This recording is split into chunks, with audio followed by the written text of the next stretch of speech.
एक खोटं बोलू बाई, दोन खोटं बोलू, दोन खोटं बोलू बाई, तीन खोटं बोलू. बारा चौकी वाडा, दारात गाडी घोडा, घोड्याला खायला पुरण पोळी, बाई रुपेरी थोडा.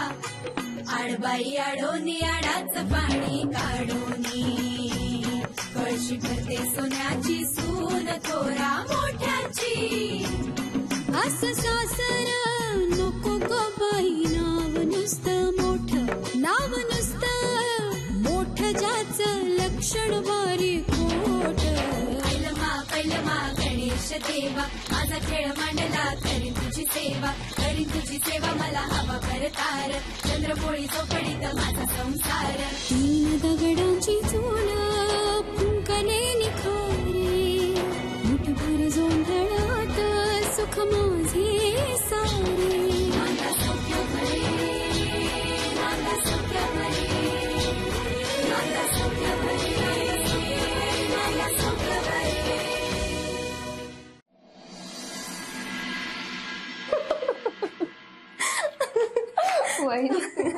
किती हसवताय बापरे. स्वानंदी पण मस्त झाला आजचा बेत. तुम्हाला आवडला ना, मग झालं तर. हे सगळं तुझ्यामुळे झालंय स्वानंदी. अगं पण तू हॉटेल केव्हा बुक केलंस आणि तू आणि नील भाऊजींनी हे सगळं ठरवलं कधी? मला काहीच कळलं नाही. पहिली मला नाही वाटत मी काही जगा वेगळं केलं. प्रत्येक चांगली गोष्ट करायला जगा वेगळं काहीतरी केलंच पाहिजे असं काही आहे का? यावर्षी तू होतीस म्हणून यांचा वाढदिवस इतका सुंदर झाला.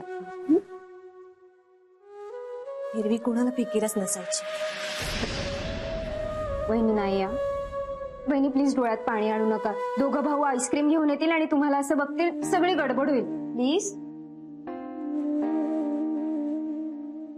मला आज खूप भरून आलंय ग. आज तू यांचा वाढदिवसच साजरा नाही केलास. या घरातले त्यांची जागा त्यांना परत मिळवून दिलीस. वच्छी आत्याने त्यांचं या घरातलं स्थान मला परत मिळवून द्यायचंय. वहिनी, स्वानंदी, वच्छी मावशींबरोबर तर आम्ही सगळेच वाईट वागलो ग. आईने तर माझ्या डोळ्यात पट्टीच बांधली होती. मला वाटलं त्यांना माझी किंमत कळलीये.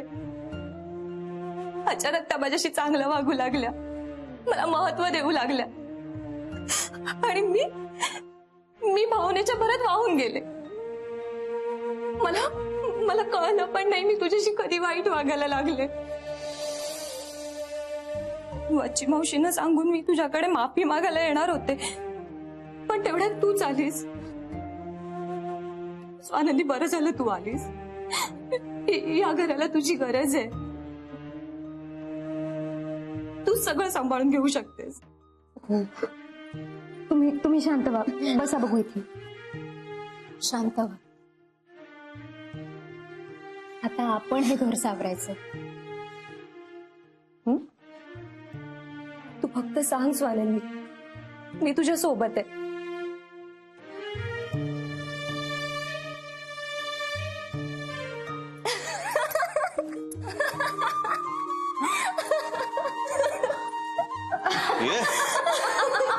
अरे काय झालं? आणि तुला माहिती मी इतके हसलो. काय झालं? एवढे काय हसताय तुम्ही? आम्हालाही सांगा. अहो, इतके दिवस स्वानंदी नव्हती ना, तर तिला मागच्या सगळ्या गोष्टी सांगत होती आणि तुम्हा दोघा भावांच्या गप्पा आठवून ना इतकं हसू येतंय की ते आवरताच येत नाहीये. अच्छा, म्हणून तुम्ही हसताय आणि म्हणून डोळ्यात पाणी आले तुमचे हसून हसून. बर दादा, अरे आपल्यावर हसताय या. नाही, मग आम्हालाही सामील करून घ्या तुमच्यात. आता एक काम कर, आवरून ये, म्हणजे आपण गप्पा मारू, हसू आणि आईस्क्रीम खाऊ. आलो लगेच. आलोच.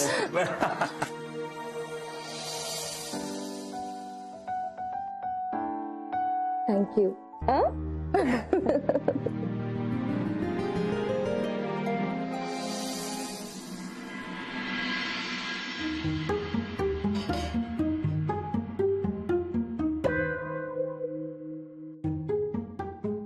आजी टीव्ही बघणं सुरू आहे. हो हो, या बसा बसा. कशी आहे आता तब्येत? बरी काल तुम्ही जेवायला आला नाहीत ना, सगळ्यांना खूप वाईट वाटत होतं.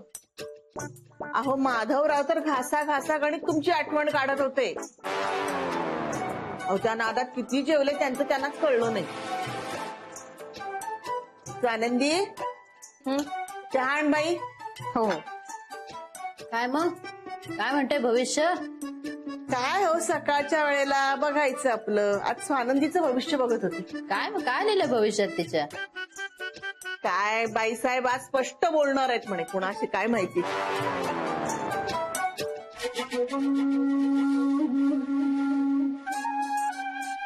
थँक्यू.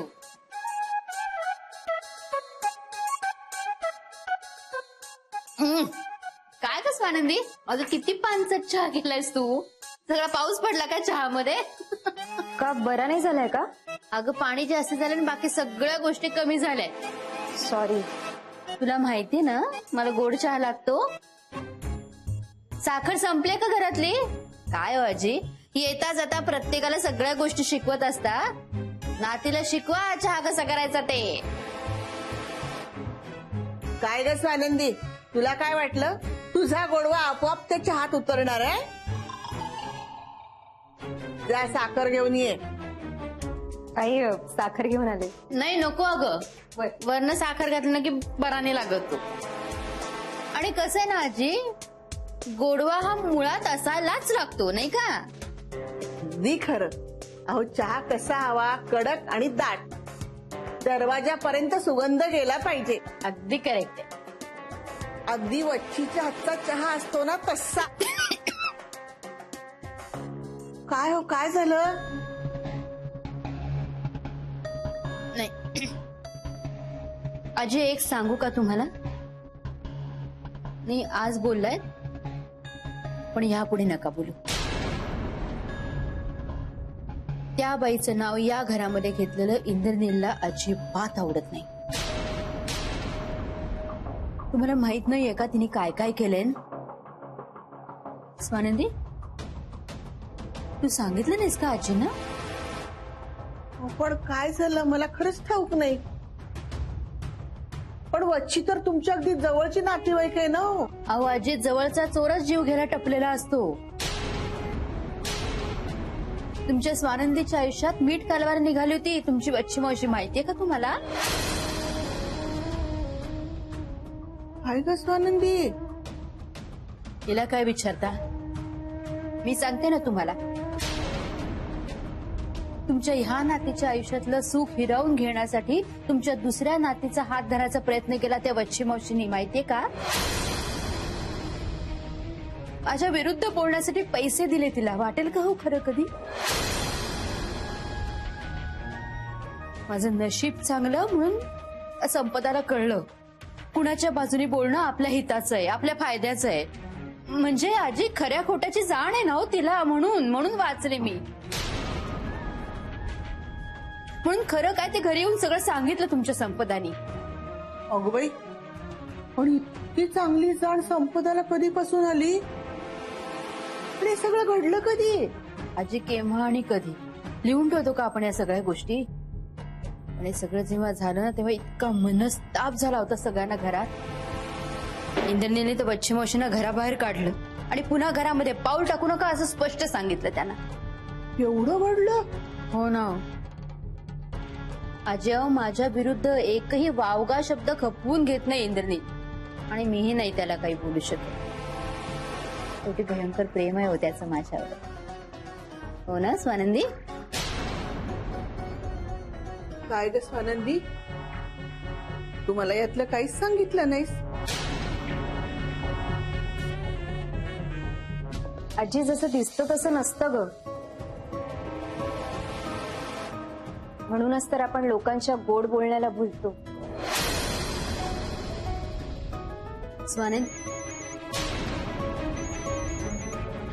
आजी आले हा, फोन येतो.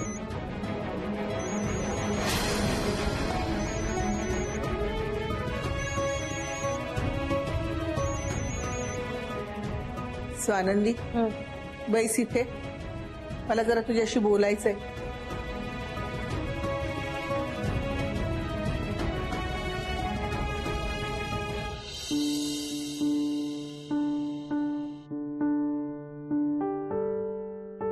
बरं यादी नीट बघितलीस ना? कारण आता मी आणि संपर जाऊ कामावर, मग तुझा गोंधळ उडेल. नेमके आज बाबा लवकर गेलेत म्हणून विचारतो.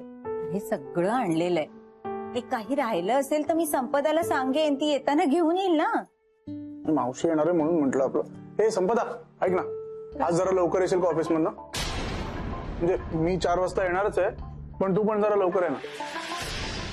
संपदा, अगं आपल्याला तुझ्या घरच्यांना निरोप द्यायचा राहिलाय अजून. असं कर, मी करीन त्यांना फोन. आई थांबा जरा. अगं तुला लवकर यायला नाही जमणार का? असू दे, माझं आटपलं की मी बसीन त्यांच्याशी गप्पा मारत. आणि तसे महेश येणारच आहे लवकर. तसं नाही आई ऍक्च्युली मला जमणार नाहीये घरी यायला ऑफिसमध्ये. का? अगं सरू मावशी येणार ना आज. मला माहितीये सरू मावशी येणार आहेत. तुला माझी मैत्रीण माहितीये ना रुचा? ती खूप आजारी आहे. रात्रीच मला तिचा फोन आला होता. तिला माझी आता खूप गरज आहे रे. तिला तान्हं बाळ आहे. त्याला वर्षही पूर्ण झालं नाहीये. तो मला जावं लागणार आहे. तिचा नवराही आउट ऑफ इंडिया आहे. पण कोणी नसतं का तिच्याकडे? मी आताच तुम्हाला सांगितलं ना, तिचा नवरा आउट ऑफ इंडिया आणि तिचे नातेवाईक इंदोरला असतात. तिने 2-3 मैत्रिणींना फोन केला, पण त्यांनी हात झटकले. आई तुम्हाला तर माहितीच आहे, आजकाल जगात कशी माणसं वागतात. तू जाणार आहेस का तिच्या सोबतीला? हो, संध्याकाळी. असं तरी ठरवलंय मी. आणि रात्री तिथेच राहणार आहे. तिचं बाळ खूप लहान आहे ना, आणि रुच्यामुळे त्या बाळाला इन्फेक्शन व्हायला नको. नाही तर मला खूप वाईट वाटेल. महेश, आता काय करायचं? बघू ना.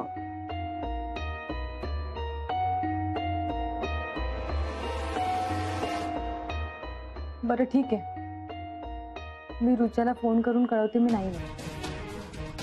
मावशीला मला भेटायचंय ना, आपण भेटू, मज्जा करू, गेट टुगेदर करू. मी कळवते रुच्याला मी येत नाही. आणि तसंही आपल्या घरचं हे सगळं सोडून दुसऱ्यांच्या घरचे प्रॉब्लेम निस्तरण्यात काही अर्थ नाही. मी कळवते रुच्याला. अगं नाही नाही नाही नाही, असं नको करूस. जा तू तिच्याकडे. तशी ती एकटीच आहे, तिचा नवरा पण इथे नाहीये. अशा वेळा मुलींना एकटं वाटतं ग. जा तू तिच्याकडे. आई बरोबर म्हणते, तू जा, इकडचं आम्ही मॅनेज करू. पण मावशी येणार आहेत ना? मी आहे ना, मी सांगेन तिला. आणि आईबाबा आहेत ना, आईबाबा बोलतील मावशीशी. आणि महत्वाचं काय, आता तुझ्या मैत्रिणीला तुझी गरज आहे आणि तू एक चांगली गोष्ट करायला चाललीस. मला माहिती होतं माझी सून गुणी आहे म्हणून. अगं अशा वेळीच कोणाला मदत करायची असते. इतरांना दुःखाची जाणीव नसते ग. परत दुःख शीतल म्हणतात ना, ते असंच असतं. जा तिच्या मदतीला. I am proud of you. Thank you Mahesh, thank you so much. मला तर काही सुचतच नव्हतं काय करू. थँक्यू. जा आता आवर. इथली काही काळजी करू नको. आम्ही आहोत, आम्ही बघून घेऊ सगळं. निघ.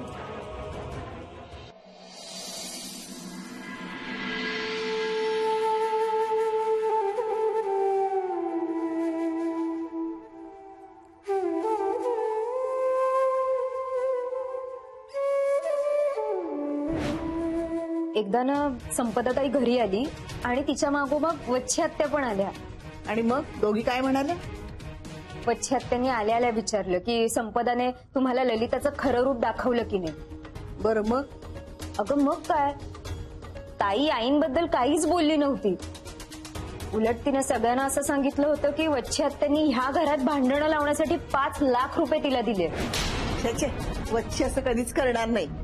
ते मलाही माहिती आहे, पण ताईने आत्यांनी दिलेला चेक दाखवला. म्हणजे वच्छीकडून पैसे घेऊन सुद्धा ती वच्छीच्या विरोधात बोलली. आपली संपदा लहानपणापासून कशी आहे ठाऊक आहे ना तुला? पण मला काही कळतच नाहीये. ललिताबाईंच्या बाजूनं बोलण्यात संपदाचा काहीतरी स्वार्थ आहे. 5 लाखापेक्षा सुद्धा मोठा. आणि तो तुला शोधून काढायचा आहे.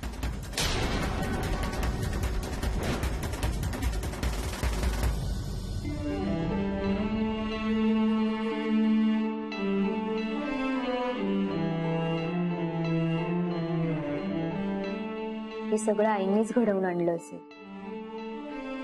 कदाचित त्याच असतील या घटनेच्या मागे. पण मग संपदाताई कशी आली त्या दिवशी आणि तिच्या मागे नेमक्या वच्छी आत्या आल्या? नाही, पण वच्छी आत्या सुरुवातीला अगदी कॉन्फिडंट वाटत होत्या. त्या म्हणाल्या पण होत्या की ललिताचं खरं रूप कळलं ना तुम्हाला. आणि मग ताईने तर त्या दिवशी आईंची बाजू घेतली होती. हा, पण ते कळल्यावर वच्छी आत्या बिथरल्या होत्या. इथेच काहीतरी पाणी मुरतंय. ताई कशी आली या प्रकरणात? सगळ्या प्रश्नांचा रोग ताईच्या दिशेने. कोणाला विचार असं कळलं?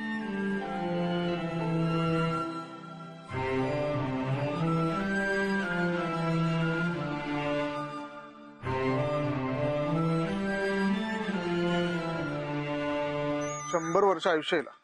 हॅलो. हाय. हाय स्वानंदी, कशी आहेस? मी मस्त. घरी सगळे ठीक आहेत ना? एकदम मस्त मजेत. ऍक्च्युली आजच तुझी आठवण काढली होती. सगळ्यांना जेवायला बोलवायचं चाललं होतं, पण ते जरा पोस्टपोन केलंय. अगं, संपदाची मैत्रीण आहे ना, ती जरा आजारी पडली. त्यामुळे ती तिकडे गेली रात्रभर. तिला राहावं लागणार आहे म्हणून मग पोस्टपोन केलं. आणि तीच नसेल तर मग पार्टी करण्यात तरी काय अर्थ आहे ना? बरोबर आहे. पण ठीक आहे ना, आपण जेवायला काही कधीही भेटू शकतो. हो ना.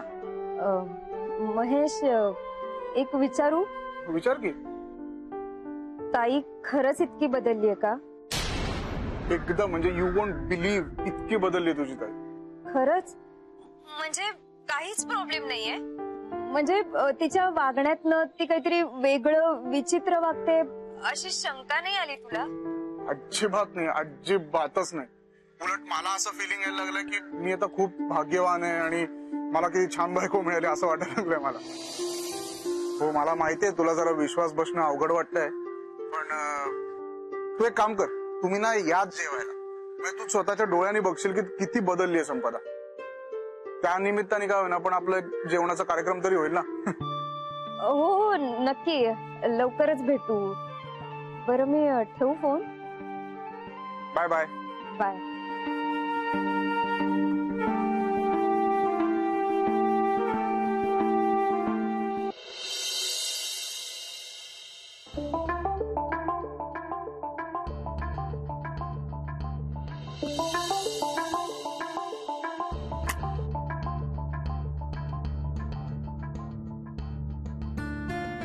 Looking beautiful. मी अशाच कल्चरमध्ये वाढले असते तर लाईफ सेट झाली असते. एनिवेज, आहेत ते क्षण एन्जॉय करायचे. नाहीतर आहेत आदर्श मुलगी, आदर्श सून. हा फिटिंगचा हा नको.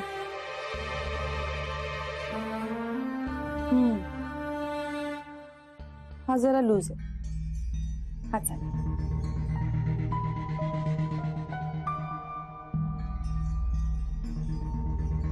पाव संपदा, यू आर लुकिंग गॉर्जियस. आता पब मध्ये सगळे मला बघून वेडे होतील.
पुन्हा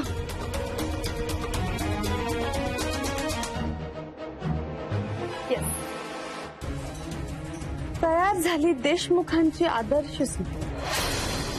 सुंदर, सालस, सुसंस्कृत, मनमिळाऊ, लोभस.